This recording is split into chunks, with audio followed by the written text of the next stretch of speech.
And so I remember going up to the mayor and asking him, what do you think about what's happening? And he said to me, I believe that in 50 years, Europe will be facing charges of crimes against humanity for what they're doing in the Mediterranean Sea. Wow. And I was completely stunned because I didn't expect to hear that from a person who had power at a time when the line was, this is an acceptable cost to defending European borders. And what I found in Italy was, in Palermo especially, was Europe divided unto itself. That there was a sense in this small town that what was happening was deeply unjust, but they didn't know what to do about it.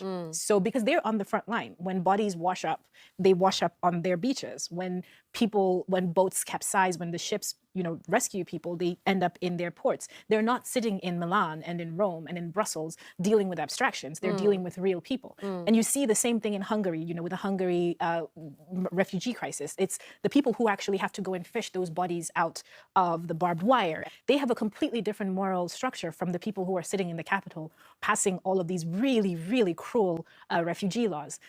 And I just have always found borders to be completely violent things.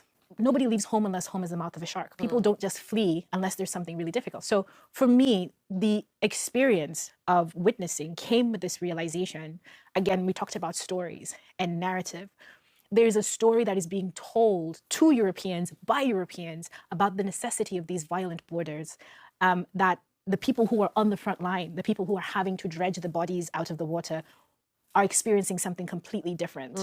And that story doesn't necessarily get captured in either direction.